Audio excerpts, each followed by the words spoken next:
नमस्कार दोस्तों, आज हम आपको 9 फरवरी 2024 के मुख्य समाचार प्रस्तुत करेंगे। कृपया नीचे कमेंट करके बताएं कि आप किस क्षेत्र से हिमाचल न्यूज सुन रहे हैं। हिमाचल के विकास, पर्यटन और सामाजिक क्षेत्र की ताज़ा जानकारी के लिए हमारे चैनल को सब्सक्राइब करें और अपडेट के लिए हमें फॉलो करें। इन खबरों को अधिक लोगों तक पहुंचाने के लिए कृपया हमारा कंटेंट शेयर करें। 3 साल बाद सच हो गया सपना, खुशी में झूम उठी जनता। सड़क को 2019 में मिली थी मंजूरी। सलापड़ तत्तापानी सड़क के दोनों सिरे 3 साल के कठिन निर्माण कार्य के बाद आपस में मिल गए। इसके साथ ही अपर हिमाचल रामपुर, किन्नौर और काजा सहित तत्तापानी के लोगों का सपना साकार हो गया। 61.600 किलोमीटर लंबे डबल रोड के लिए 219.43 करोड़ रुपए केंद्र सरकार द्वारा CRIF के तहत 2019 में मंजूरी मिली थी। अब 3 साल के लंबे अंतराल के बाद सड़क के दोनों सिरे मिल गया। सड़क के दोनों सिरे मिलने से क्षेत्र के लोगों में सपना सच होने पर खुशी का माहौल है। लोक विभाग कांगू सब डिवीजन के सहायक अभियंता संजय शर्मा ने बताया कि सलापड़ तत्तापानी सड़क के दोनों सिरे आपस में मिल गए हैं। अभी सड़क को और ज्यादा चौड़ा करने के साथ अन्य कार्य किए जाना बाकी है। गौरतलब है कि 27 अक्टूबर 2023 को प्रदेश कांग्रेस सरकार में लोक निर्माण मंत्री विक्रमादित्य सिंह ने सड़क का स्वयं जायजा लिया था और अधिकारियों को आगामी 3 महीनों में सड़क के दोनों सिरे मिलाने के आदेश दिए। इसके बाद इसके निर्माण कार्य में विभाग ने तेजी लाते हुए मंत्री द्वारा दिए गई 3 महीनों के समय अवधि में सड़क निर्माण कार्य पूरा किया। हालांकि अभी सड़क को और ज्यादा चौड़ा करने के साथ इसकी ग्रेडिंग करनी बाकी है। मार्ग के दोनों सिरों के मिलने के उपरांत अब हर मौसम में ऊपरी हिमाचल के लोगों के लिए यह सड़क मार्ग महत्वपूर्ण साबित होगा। इसके साथ साथ तत्तापानी में भी पर्यटन की दृष्टि से यह मार्ग नए पंख लगाएगा। सुनार की दुकान से महिला ने चुराए सोने के झुमके, CCTV कैमरा में कैद हुई वारदात, देखे शातिरपन। कांगड़ा के सर्राफा बाजार में एक महिला सुनार की दुकान से 8 ग्राम वजन की सोने के झुमके लेकर फरार हो गई। दुकान मालिक प्रवेश परवान ने बताया कि गुरुवार दोपहर एक महिला दुकान पर आई, जो पहले सोने की अंगूठी, फिर टॉप्स, लॉकेट और कान की झुमकियां देखने लगी। दुकानदार को जब शक हुआ तो उसके पर्स से 2 सोने की अंगूठियां और 2 लॉकेट बरामद हुए। पहले तो शातिर महिला कोई भी आभूषण यहां से न उठाने की बात करती रही, लेकिन CCTV कैमरा की फोटो दिखाने पर उसने पर्स से 2 सोने की अंगूठियां और लॉकेट निकाल कर रख दिए। महिला अपने आप को गगल की निवासी बता रही थी। महिला दुकान से 8 ग्राम वजन की 2 सोने की झुमके उठाकर ले गई है। थाना प्रभारी संजीव कुमार ने बताया कि पुलिस मामले की जांच कर रही है। सत्ता में आए तो अग्निवीर योजना बंद, कांग्रेस के राष्ट्रीय प्रवक्ता अभय बोले, देश भर में होंगे आंदोलन। कांग्रेस के राष्ट्रीय प्रवक्ता अभय दुबे ने कहा है कि कांग्रेस सत्ता में आते ही अग्निवीर योजना को समाप्त कर देगी। जो युवा इस योजना के तहत भर्ती हुए हैं, उनके भविष्य पर दोबारा से विचार किया जाएगा। उन्होंने कहा कि अग्निवीर योजना युवाओं का भविष्य बर्बाद कर देगी। 4 साल की नौकरी के बाद प्रदेश भर के सैकड़ों युवा बेरोजगारी की कगार पर होंगे। उन्होंने कहा कि इस भर्ती से करीब 1.5 लाख युवाओं का भविष्य भी अंधकार में चला गया है। अभय दुबे गुरुवार को शिमला में मीडिया से बातचीत कर रहे थे।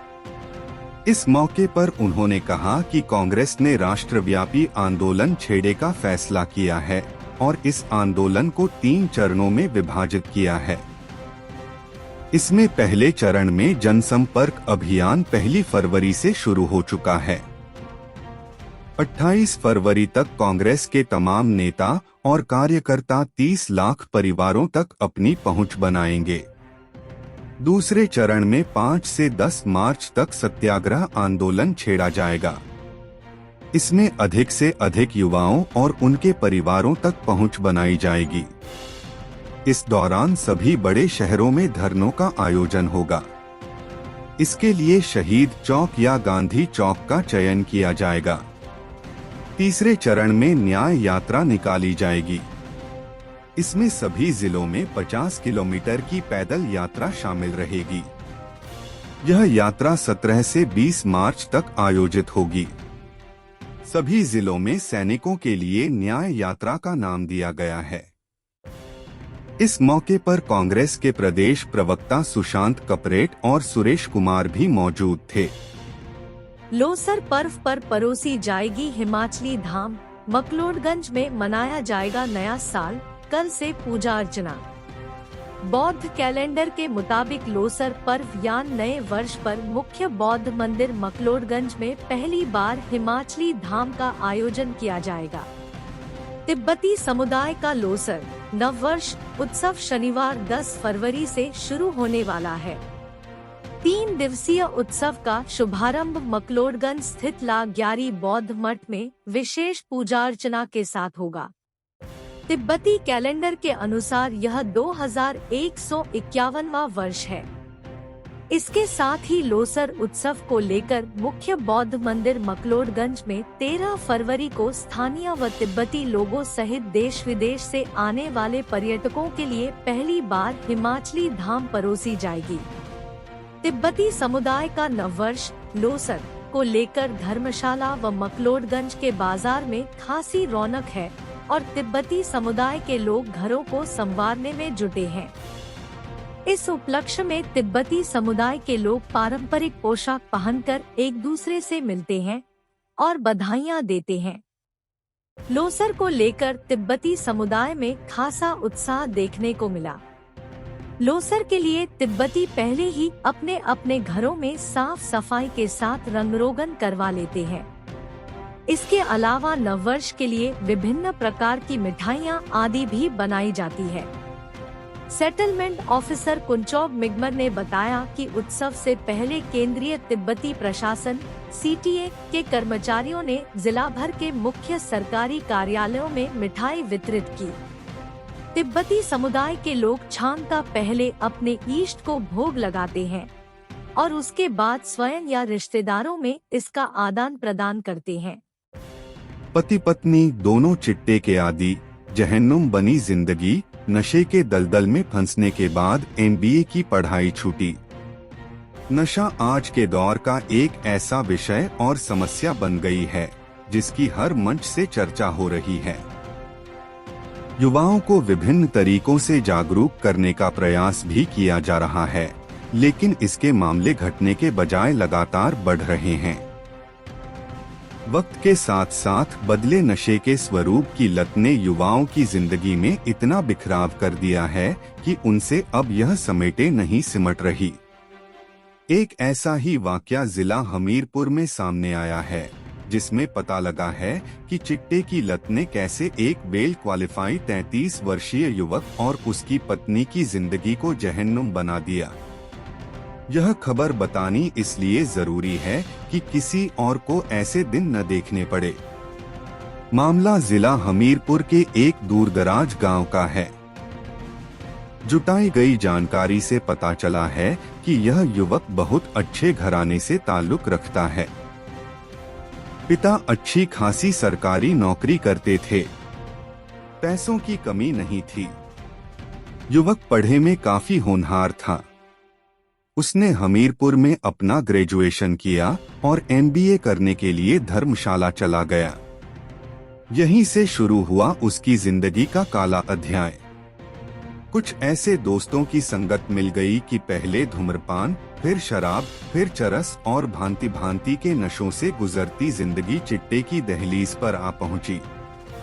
नशा महंगा था तो घर वालों से कई बहाने बनाकर पैसा लेकर चिट्टे की तलब को शांत करने का प्रयास होता रहा। एक समय ऐसा आया जब पढ़ाई बीच में छोड़कर युवक वापस हमीरपुर आ गया। यहाँ एक युवती से प्रेम प्रसंग हो गया, लेकिन कहते हैं न कि प्यार अंधा होता है, तो नशे की लत में फंसे उस युवक के साथ युवती को भी चिट्टे की लत लग गई। जब दोनों परिवारों का लगा कि अब ये उनके हाथ से बाहर निकल गए हैं, तो दोनों की शादी करवा दी। दोनों चिट्टे नशे के दलदल में बुरी तरह से फंस चुके थे। ऐसे में पैसों के अभाव में जिंदगी मुश्किल से गुजरने लगी, घर का माहौल खराब होने लगा। आखिर में युवक के पिता ने दोनों को गांव से बाहर एक कच्चा मकान किराए पर लेकर दिया है, जहां दंपति रहता है और बड़ी मुश्किल से अपना गुजारा करता है। कई तरह के जुगाड़ लगाकर जैसे तैसे रोजी रोटी को तो जुगाड़ होता है, लेकिन चिट्टे के जुगाड़ के लिए उन्हें कई तरह के हथकंडे अपनाने पड़ते हैं। बताते हैं कि शादी के बाद उनके घर में एक बेटी ने जन्म लिया था, लेकिन बाद में उसकी मृत्यु हो गई थी। जैसा कि सब जानते हैं कि चिट्टे के चंगुल में फंसे व्यक्ति को इससे बाहर निकालना काफी मुश्किल होता है। जब उनसे कोई पूछता है कि छोड़ क्यों नहीं देते, तब उनका जवाब होता है, क्या करें साहब, छोड़ा तो चाहते हैं लेकिन छूटती नहीं यह लत। क्या कहते हैं मनोचिकित्सक? डा राधा कृष्णन मेडिकल कॉलेज हमीरपुर में तैनात मनोचिकित्सक डा कमल प्रकाश के अनुसार नशे के एडिक्टेड लोगों का समय पर उपचार किया जाए तो वे स्वस्थ हो सकते हैं। ऐसे लोगों को चाहिए कि वे स्पेशलिस्ट डॉक्टर से अपना उपचार करवाएं। किसी भी तरह का नशा हो, इसके लिए मेडिसिन का कोर्स करवाया जाता है। नशे के लक्षणों के हिसाब से किसी को ओपीडी में ही दवाई का कोर्स कुछ समय तक चलाकर ठीक किया जा सकता है, जबकि कईयों को एडमिट भी करना पड़ता है, उसके लिए थोड़ा वक्त लगता है। ऐसे रोगियों की बाकायदा काउंसलिंग भी की जाती है। आखिर क्या है यह चिट्टा? ड्रग्स में आजकल जिसकी सबसे ज्यादा चर्चा हो रही है वह है चिट्टा। आए दिन पढ़े को मिलता है कि चिट्टे के साथ इतने लोग गिरफ्तार या इतना चिट्टा बरामद किया गया। पंजाबी और उसकी उपभाषाओं या बोलियों में चिट्टा का मतलब होता है सफेद। पहले पंजाब में सिर्फ हेरोइन को चिट्टा कहा जाता था क्योंकि इसका रंग सफेद होता था, मगर अब चिट्टे की परिभाषा व्यापक हो गई है। हेरोइन तो अफीम से बनने वाला ड्रग है, लेकिन और भी कई सिंथेटिक ड्रग्स इस्तेमाल होने लगे हैं जो देखने में सफेद ही होते हैं। इस कारण उन्हें भी चिट्टा ही कहा जाने लगा है। वास्तव में क्या है हेरोइन? हेरोइन ऐसा नशीला पदार्थ है जिसे लोग आनंद के लिए लेना शुरू करते हैं और फिर इसके गुलाम बनकर रह जाते हैं। आपने मॉर्फिन का नाम सुना है? जी हाँ, वही मॉर्फिन जो दवा है और गंभीर दर्द से बचाने के लिए मरीजों को दी जाती है। मॉर्फिन और हेरोइन दोनों ही अफीम से तैयार होते हैं। फर्क इतना है कि मॉर्फिन की तुलना में हेरोइन करीब 3 गुना ज्यादा स्ट्रॉन्ग होता है। मॉर्फिन एक दवा है और मेडिकल फील्ड में ही इसे इस्तेमाल किया जाता है। मॉर्फिन तैयार करने में सावधानी बरती जाती है, हर चीज का ध्यान रखा जाता है क्योंकि इसका इस्तेमाल औषधि के रूप में होता है, जबकि हेरोइन को अवैध ढंग से बिना ध्यान दिए तैयार कर दिया जाता है क्योंकि इसे नशे के लिए इस्तेमाल करना होता है। एटीएम कार्ड से 3.5 लाख की ठगी, शातिरों ने कार्ड से ले लिया लोन, नोटिस मिलने पर हुआ खुलासा। शिमला की युवती के एटीएम कार्ड से लाखों रुपए के लोन की ठगी का मामला सामने आया है। ठगी की शिकार हुई युवती शिमला के संजौली की रहने वाली बताई जा रही है। शातिरों ने कोरोना महामारी के दौरान लॉकडाउन के समय लाखों रुपए की ठगी को अंजाम दिया। लॉकडाउन में पीड़ित युवती मुंबई में रह रही थी और उसका नया डेबिट एटीएम कार्ड व बैंक से लिंक मोबाइल नंबर शातिरों के हाथ लग गया था। शातिरों ने युवती के डेबिट कार्ड का इस्तेमाल कर 3.5 लाख रुपए का लोन ले लिया। लंबे समय तक लोन की किश्त न आने पर बैंक प्रबंधन ने महिला को लोन चुकता करने का नोटिस भेजा तो युवती के होश उड़ गए। मामले की शिकायत पीड़िता ने ढली पुलिस थाने में दर्ज करवाई है। पीड़ित युवती 3 वर्ष पहले मुंबई में प्राइवेट जॉब करती थी। युवती मुंबई में किराए के घर में रह रही थी। वर्ष 2021 में युवती ने नए एटीएम कार्ड के लिए बैंक में अप्लाई किया था। डेबिट कार्ड युवती के मुंबई वाले पत्ते पर आना था, लेकिन कुछ समय बाद लॉकडाउन लगने पर युवती ने नौकरी छोड़ दी और वह मुंबई से शिमला आ गई थी। इसी बीच उसकी शादी हो गई। युवती का डेबिट कार्ड मुंबई वाले पत्ते पर डिलीवर हुआ और शातिरों के हाथ लग गया। युवती का बैंक से लिंक मोबाइल नंबर वाला सिम कार्ड भी गुम हो गया था। शातिरों ने डेबिट कार्ड और सिम कार्ड से युवती को लाखों का चूना लगा दिया। उधर एएसपी नवदीप सिंह का कहना है कि पुलिस ने पीड़ित युवती की शिकायत के आधार पर 420 आईपीसी के तहत केस दर्ज कर मामले की आगामी कार्रवाई शुरू कर दी है। सुप्रीम कोर्ट गया wild flower hotel case, HC ने दिए थे आदेश, 2 महीने में हिमाचल सरकार के हवाले करो संपत्ति। हिमाचल हाई कोर्ट में राज्य सरकार की हुई जीत के बाद 5 star wild flower hall hotel का विवाद सुप्रीम कोर्ट चला गया है। हिमाचल हाई कोर्ट के फैसले के खिलाफ ईस्ट इंडिया होटल कंपनी ने सुप्रीम कोर्ट में याचिका दायर की है। राज्य सरकार की ओर से पर्यटन विभाग ने भी अपना कैविएट फाइल कर दिया है। 5 जनवरी 2024 को लंबी कानूनी लड़ाई के बाद हिमाचल हाई कोर्ट ने यह फैसला सुनाया था कि आर्बिट्रेशन अवार्ड चुकाने में नाकाम रही ईस्ट इंडिया होटल कंपनी 2 महीने के अंदर होटल की प्रॉपर्टी को राज्य सरकार के हवाले करे। यह मियाद अभी 5 मार्च 2024 के बाद पूरी होनी थी। इससे पहले ही कंपनी ने इस फैसले को सुप्रीम कोर्ट में चुनौती दे दी। अब यह लड़ाई सुप्रीम कोर्ट में चलेगी।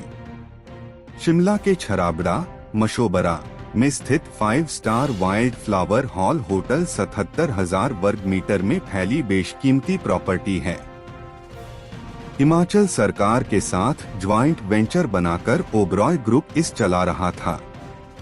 लंबे विवाद के बाद 23 जुलाई 2005 को आर्बिट्रेशन अवार्ड हिमाचल सरकार के पक्ष में आया था। इसे चुकाने में कंपनी असफल रही।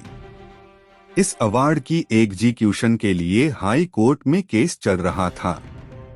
उधर इस 5 स्टार होटल को चलाने के लिए राज्य का टूरिज्म विभाग बड़ी होटल चेन से संपर्क कर रहा था। इसके लिए रिक्वेस्ट फॉर प्रपोजल यानी आरएफपी भी फ्लोट होने वाली थी। ईस्ट इंडिया होटल कंपनी की ओर से ही निदेशक मंडल की बैठक करने का भी आग्रह था। गुरुवार को यह बैठक मुख्य सचिव की अध्यक्षता में होनी थी। कंपनी की तरफ से जवाब देरी से मिलने के कारण मुख्य सचिव प्रबोध सक्सेना ने इस बैठक को भी स्थगित कर दिया। इसकी एक वजह यह भी बताई जा रही है कि निदेशक मंडल में चेयरमैन बेशक चीफ सेक्रेटरी हैं, लेकिन उनके अलावा सिर्फ 2 मेंबर फाइनेंस और टूरिज्म के सेक्रेटरी हैं, जबकि कंपनी के मेंबर ज्यादा हैं। इसलिए राज्य सरकार माइनॉरिटी में है। कांग्रेस एससी सेल ने चंबावना में बदले जिलाध्यक्ष, लोकसभा चुनाव से पहले बड़ा फेरबदल, संगठनात्मक जिलों में नए पदाधिकारी। कांग्रेस अनुसूचित जाति विभाग ने लोकसभा चुनाव से ठीक पहले बड़ा फेरबदल किया है। 2 जिला अध्यक्षों को बदलने के साथ ही संगठनात्मक जिलों में भी नए पदाधिकारी लगाए गए हैं। साथ ही आगामी कदम पर्यवेक्षकों और जिला प्रभारियों को लेकर उठाने की बात कही है। कांग्रेस अनुसूचित जाति विभाग ने चंबा और ऊना जिलों के अध्यक्षों को बदल दिया है, जबकि अन्य जिलों में भी नई तैनातियां की गई है। अनुसूचित जाति विभाग ने चंबा से त्रिलोक सिंह और ऊना से तरसेम सोहता को अध्यक्ष पद की बागडोर सौंपी है। हिमाचल प्रदेश कांग्रेस कमेटी अनुसूचित जाति विभाग के प्रदेश अध्यक्ष अमित नंदा ने लोकसभा चुनाव को ध्यान में रखते हुए प्रदेश कार्यकारिणी का विस्तार किया है। इनमें डॉक्टर देवेंद्र कश्यप को उपाध्यक्ष, पद्मा कोंग और समक्ष सिद्धू को समन्वयक, अरविंद धीमान, मिल्की राम, जितेंद्र सूर्य, रविकांत वसी और रमेश कौंडल को संयोजक और चुन्नीलाल कश्यप और दीपक तंवर को सोशल मीडिया समन्वयक नियुक्त किया है। इसके साथ ही कांगड़ा और मंडी जिला को संगठनात्मक जिलों में बांट करके मंडी जिला से करमचंद भाटिया और सुंदरनगर से एडवोकेट रमेश चंद कपूर और नूरपुर जिला से रघुवीर सिंह भाटिया, जबकि पालमपुर से एडवोकेट राज कपूर को जिला की जिम्मेदारी दी गई है। उन्होंने कहा कि शीघ्र ही संसदीय स्तर पर लोकसभा समन्वयक, जिला स्तर पर प्रभारी और विधानसभा पर्यवेक्षकों की शीघ्र नियुक्ति की जाएगी। हिमाचल प्रदेश कांग्रेस कमेटी अनुसूचित जाति विभाग के उपाध्यक्ष और कार्यालय प्रभारी सैन राव नेगी ने कहा कि अखिल भारतीय कांग्रेस कमेटी अनुसूचित जाति विभाग के राष्ट्रीय अध्यक्ष राजेश लिलोठिया की अनुशंसा पर यह फेरबदल किया गया है। प्रदीप सूर्या चुनाव पर्यवेक्षक तैनात। शिमला कांग्रेस ने लोकसभा चुनाव के मद्देनजर तैनातियां शुरू कर दी है। इस क्रम पहली तैनाती शिमला संसदीय क्षेत्र में हुई है। पच्छाद से प्रदीप सूर्या को चुनाव पर्यवेक्षक लगाया गया है। इस संबंध में आदेश प्रदेशाध्यक्ष प्रतिभा सिंह ने जारी किए हैं। प्रदीप सूर्या लोकसभा चुनाव तक जिम्मेदारी को निभाएंगे। प्रदेश में मछली उत्पादन को ओडिशा की तकनीक central institute of fresh water aquaculture से आए साइंटिस्ट संग चर्चा। हिमाचल प्रदेश में मछली की जेनेटिक इंप्रूवमेंट प्रोग्राम के माध्यम से अब ओडिशा के भुवनेश्वर स्थित central institute of fresh water aquaculture शिफा की नई तकनीक अडॉप्ट की जाएगी। मछली प्रजनन से लेकर मछली दोहन तक की व्यवस्था को प्रभावी बनाकर हिमाचल को देश भर में मछली उत्पादन के मॉडल सेंटर के रूप में विकसित कर अग्रणी राज्य बनाने की दिशा में कदम बढ़ाया है। भुवनेश्वर संस्थान के साथ टाई अप करने के बाद विभाग ने अधिकारियों के साथ साथ मत्स्य पालकों को एक्सपोजर विजिट करवाकर नई तकनीक से मछली उत्पादन की ट्रेनिंग करवाने का भी निर्णय लिया है। मत्स्य निदेशक विवेक चंदेल ने बताया कि मत्स्य निदेशालय बिलासपुर के कॉन्फ्रेंस हॉल में पिछले दिन स्टेट लेवल के सेमिनार का आयोजन किया गया है, जिसमें central institute of fresh water aquaculture Bhubaneswar से वरिष्ठ साइंटिस्ट डा एन के वारिक और डा अविनाश रस्सल विशेष रूप से उपस्थित हुए। ये साइंटिस्ट 5 फरवरी से प्रदेश दौरे पर हैं और इस बीच इन्होंने सोलन जिला के नालागढ़ स्थित कार्प फार्म और बिलासपुर के गोविंद सागर झील का विजिट किया है। उन्होंने बताया कि स्टेट लेवल के सेमिनार में अतिरिक्त निदेशक विक्रम महाजन, उप निदेशक पतली कुहल कुल्लू भूपेंद्र कुमार, सहायक निदेशक डा सोमनाथ व चंचल ठाकुर के अलावा सभी जिलों के वरिष्ठ मत्स्य अधिकारी उपस्थित रहे। इसके अलावा मत्स्य अधिकारी ऑनलाइन माध्यम से मीटिंग में जुड़े थे। सेमिनार में प्रदेश के जलाशयों व नदी नालों और विभागीय फार्मों में नई तकनीक आधारित मत्स्य उत्पादन को बढ़ावा देने के लिए विस्तृत चर्चा की गई। आने वाले समय में प्रदेश की विभागीय हैचरी में चिन्हित रोहू, मृगल, कतला और कॉमन कार्प प्रजाति की मछलियों के उच्च गुणवत्तायुक्त बीज का उत्पादन सुनिश्चित किया जाएगा। इसके लिए भुवनेश्वर संस्थान की ओर से नई ब्रीडिंग टेक्नोलॉजी उपलब्ध करवाई जाएगी। फैक्ट्री के भीतर से हटेंगे केमिकल से भरे ड्रम। राज्य प्रदूषण नियंत्रण बोर्ड की टीम ने घटनास्थल का दौरा कर तैयार की रणनीति। परफ्यूम फैक्ट्री में हुए भीषण अग्निकांड के मामले में अब प्रशासन ने फैक्ट्री के भीतर पड़े केमिकलों के वैज्ञानिक निपटान की कवायद शुरू कर दी है। इसी कड़ी में राज्य प्रदूषण नियंत्रण बोर्ड के अधिकारियों ने शिवालिक ठोस कचरा प्रबंधन संयंत्र की टीम के साथ फैक्ट्री का निरीक्षण किया और केमिकलों के निपटान की रणनीति तैयार की। फैक्ट्री के भीतर अभी भी करीब 20 ड्रम केमिकल के पड़े हैं, जिन्हें शुक्रवार से शिवालिक ठोस कचरा प्रबंधन संयंत्र की टीम फैक्ट्री के भीतर से हटाने का काम शुरू करेगी। इसके बाद अनसेफ फैक्ट्री को गिराने की प्रक्रिया शुरू की जाएगी। उधर central forensic science lab (CFSL) Chandigarh के विशेषज्ञों की छानबीन लगातार तीसरे दिन भी जारी रही। CFSL ने गुरुवार को जरूरी साक्ष्य कब्जे में लिए हैं। CFSL सैंपलों के विश्लेषण के बाद रिपोर्ट SIT के समक्ष पेश करेगी। फिलवक्त SIT ने भी इस मामले में जांच तेज करते हुए राज्य प्रदूषण नियंत्रण बोर्ड सहित अन्य संबंधित विभागों से NR अरोमा से संबंधित सारी अनुमतियों व निरीक्षण की रिपोर्ट को तलब किया गया है। इसके अलावा राज्य प्रदूषण नियंत्रण बोर्ड, उद्योग विभाग सहित विभिन्न विभागों के अधिकारियों से भी SIT पूछताछ कर विस्तृत रिपोर्ट तैयार कर रही है। SIT ने बाकायदा नोटिस जारी कर विभागों को छानबीन में तलब किया है। बता दें कि 2 फरवरी को झाड़माजरी में हुए इस भीषण अग्निकांड में 5 कामगार अपनी जान गंवा चुके हैं। इनमें से एक की पहचान नहीं हो पाई है, जिसकी शिनाख्त के लिए DNA सैंपलिंग की गई है। DNA की रिपोर्ट अगले सप्ताह तक आने की संभावना है। उल्लेखनीय है कि औद्योगिक कस्बे बरोटीवाला के तहत झाड़माजरी स्थित परफ्यूम फैक्ट्री में CFSL की टीम 3 दिन की गहन जांच के बाद वापस लौट गई। SDM नालागढ़ दिव्यांशु सिंगल ने बताया कि फैक्ट्री परिसर के भीतर पड़े केमिकल को हटाने की कवायद शुरू की जा रही है। राज्य प्रदूषण नियंत्रण बोर्ड व शिवालिक ठोस कचरा प्रबंधन संयंत्र को केमिकल के ड्रम को पूरी एहतियात बरतते हुए हटाने के निर्देश दिए गए हैं। शुक्रवार से यह प्रक्रिया शुरू हो जाएगी। वहीं NR अरोमा फैक्ट्री में भीषण अग्निकांड मामले में फरार चल रहे कंपनी के 3 मालिकों का अभी तक सुराग नहीं लग पाया है। SIT इस मामले में कंपनी मालिकों तक नहीं पहुंच पाई है। कई जगह छापेमारी के बाद भी SIT के हाथ खाली है। NR अरोमा ने पीड़ितों को सौंपी वित्तीय सहायता। बद्दी में हुई दुर्भाग्यपूर्ण घटना के लिए NR अरोमाज प्रभावित लोगों को सहायता और राहत प्रदान करने के लिए दृढ़ता से प्रतिबद्ध है। NR अरोमाज ने अग्निकांड पीड़ितों के प्रति संवेदनाएं व्यक्त की हैं।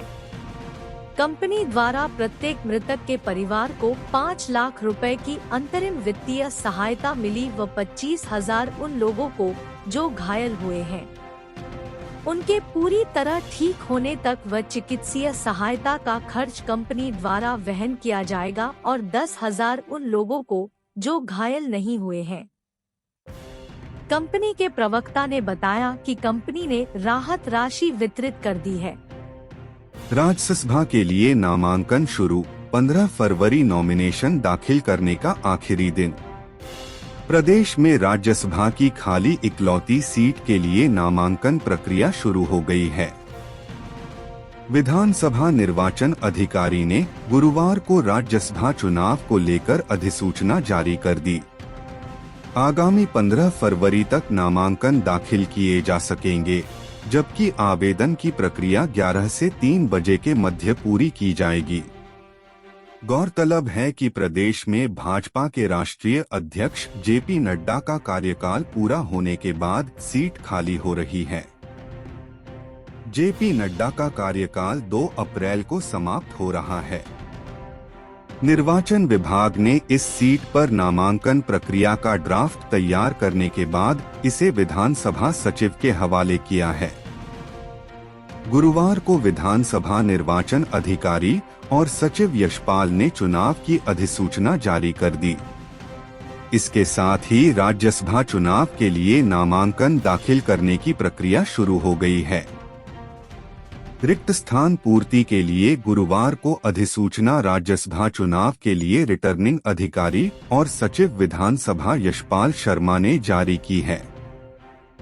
चुनाव के लिए नामांकन पत्र दाखिल करने की अंतिम तिथि 15 फरवरी है, जबकि नामांकन पत्रों की समीक्षा 16 फरवरी होगी। नाम वापस लेने की अंतिम तिथि 20 फरवरी तय की गई है। मतदान की तिथि मंगलवार 27 फरवरी निर्धारित है। विधानसभा परिसर में मतदान का समय सुबह 9 से शाम 4 बजे तक रहेगा। परिणाम देर शाम को घोषित होगा। मतगणना 27 फरवरी मंगलवार के दिन साय 5 बजे होगी, जबकि निर्वाचन की पूरी प्रक्रिया 29 फरवरी को संपन्न होगी। पटवारी पर विजिलेंस की एफआईआर किया सस्पेंड। आपदा सहायता राशि देने के बदले रिश्वत मांगने के आरोपों में फंसे धर्मपुर के पटवारी राजेश विमल की मुश्किलें और बढ़ा शुरू हो गई है।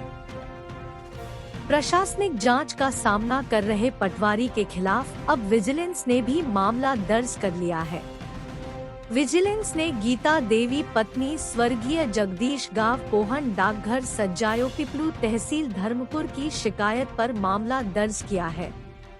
वहीं जांच और शिकायतकर्ता के आरोपों के बाद इस बात का भी खुलासा हुआ है कि पटवारी को महिला पहली किस्त के रूप में 50,000 रुपए रिश्वत के रूप में जनवरी महीने में दे भी चुकी है।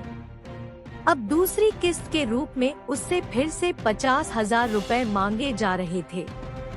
शिकायतकर्ता ने 22 जनवरी को इस बारे में सीएम संकल्प सेवा पर भी शिकायत की है। विजिलेंस अब इस बात की भी जांच साथ में कर रही है। उधर विजिलेंस ने कार्रवाई करते हुए महिला का फोन भी जब्त कर लिया है। इसी फोन के माध्यम से महिला व पटवारी की आपस में बात हुई थी और महिला ने इस बातचीत को रिकॉर्ड भी किया था। इसके साथ ही महिला के वॉइस सैंपल भी विजिलेंस ने लिए हैं। विजिलेंस पटवारी के भी वॉइस सैंपल लेगा। इसके बाद इन सैंपल को लैब में जांच व वायरल ऑडियो के साथ मैचिंग के लिए भेजा जाएगा। गुरुवार को विजिलेंस टीम ने इसके साथ ही पटवार सर्किल व आपदा सहायता राशि से जुड़ा रिकॉर्ड भी कब्जे में लिया है। विजिलेंस वित्तीय खातों व संपत्ति की जांच भी करने की तैयारी में है। वहीं विजिलेंस की जांच में फिलहाल महिला ने इस बात को स्वीकार किया है कि वायरल ऑडियो में उसी की आवाज है। बता दें कि गत मंगलवार को धर्मपुर क्षेत्र का एक ऑडियो सोशल मीडिया पर वायरल हुआ था, जिसमें महिला को आपदा सहायता राशि देने के बदले 50,000 रुपए रिश्वत की बात सामने आई थी। वायरल ऑडियो के सामने आने के बाद धर्मपुर एसडीएम ने मामले में जांच के आदेश जारी किए थे और पटवारी का तबादला भी धर्मपुर तहसील कर दिया गया था। विजिलेंस थाना मंडी के एएसपी कुलभूषण वर्मा ने बताया कि महिला ने आरोप लगाया है कि पहली किस्त के रूप में वह 50,000 रुपए की रिश्वत पटवारी को दे चुकी है, जबकि दूसरी किस्त के रूप में उससे फिर 50,000 रुपए मांगे जा रहे थे।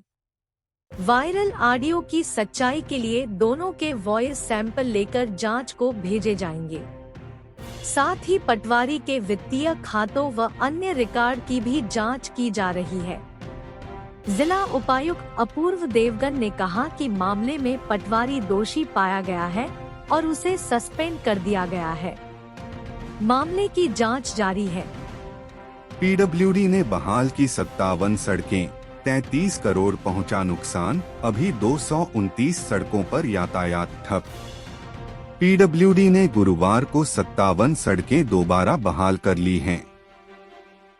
प्रदेश में इस समय 229 सड़कें ठप हैं और विभाग ने इनमें से 222 सड़कों को आगामी 72 घंटे में बहाल करने का लक्ष्य तय किया है।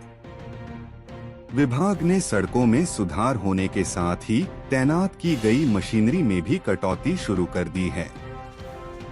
गुरुवार को 31 जेसीबी को हटाया गया है।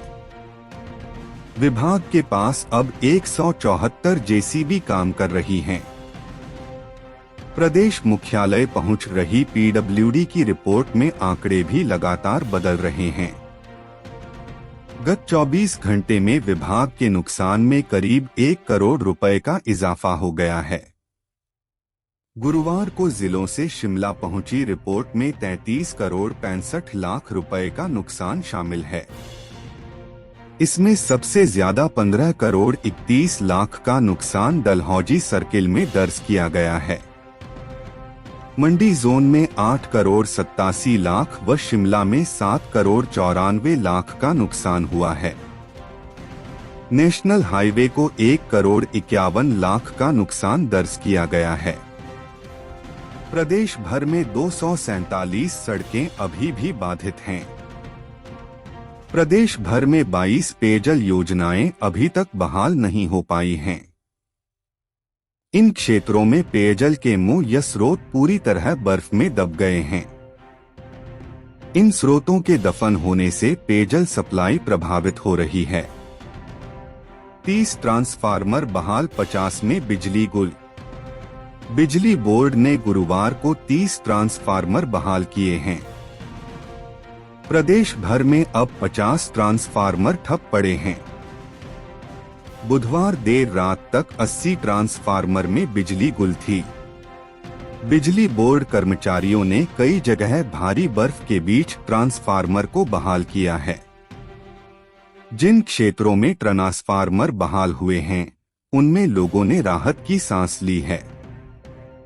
कई क्षेत्रों में 8 दिन बाद बिजली बहाल हुई है। हम अपने राज्य के विकास में योगदान देने में गर्व महसूस करते हैं और हमें उम्मीद है कि आने वाले दिनों में हमें और भी अच्छी खबरें मिलेंगी। इन खबरों को अधिक लोगों तक पहुंचाने के लिए कृपया हमारा कंटेंट साझा करें, हमारे चैनल को सब्सक्राइब करें और अपडेट के लिए हमें फॉलो करें। इसके अलावा बेझिझक अपने विचार कमेंट्स में साझा करें। आपका सहयोग हमें और भी बेहतर काम करने में मदद करेगा। धन्यवाद।